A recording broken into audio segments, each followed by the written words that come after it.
So I'm overdyeing some yarn today again.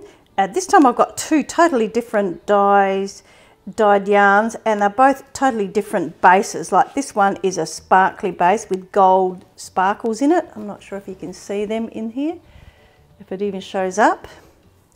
And this one is just a merino nylon basic sock yarn. They're both Sockweight yarns, and I'm going to overdye them in the same colourway and show you how it looks when you're dyeing different ones, how they both come up, even though they're sort of greenish tones anyway.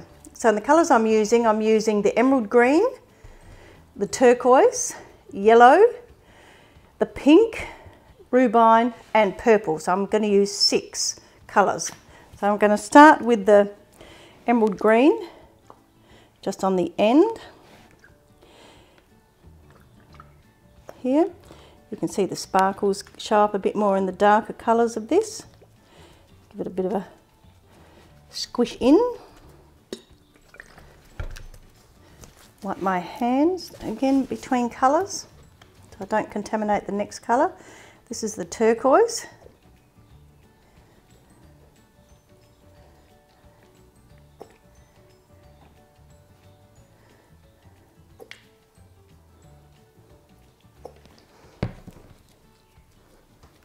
A bit of a press down. These are both superwash yarns, so I'm not too worried about them felting. They're both machine washable.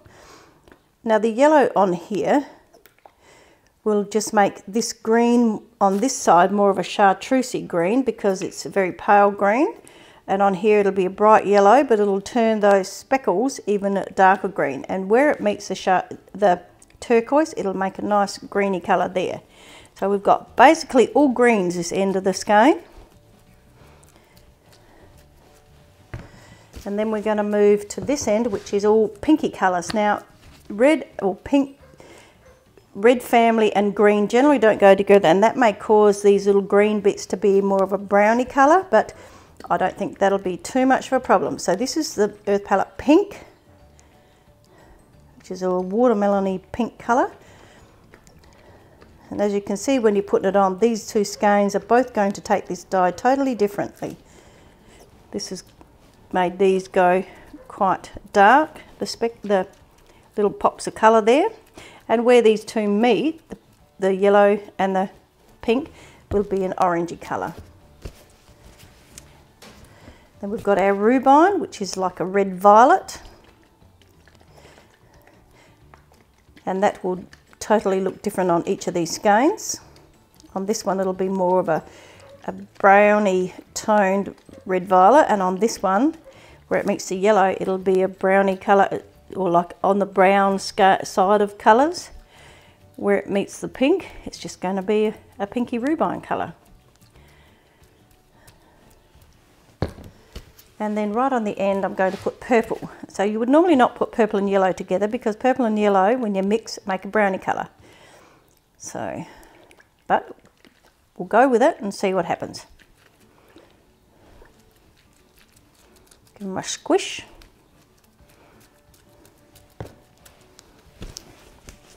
Clean my hand. Oh, I didn't need to clean my hands up until I'll turn them over and just add a bit more colour where it's needed.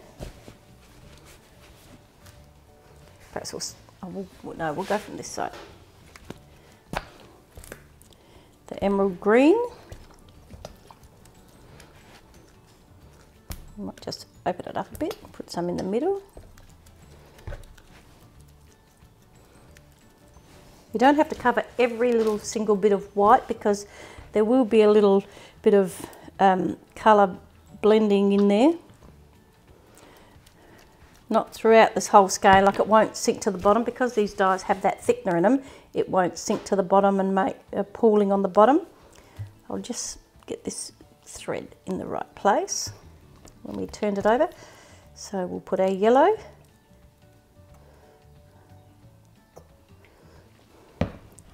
And then our pink.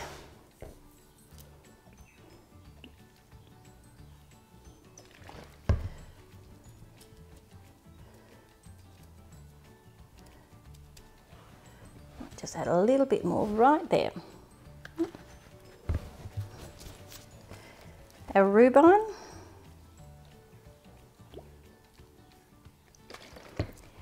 and then our violet.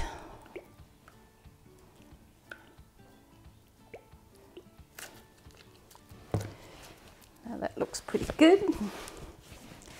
Okay, and then we'll wrap it.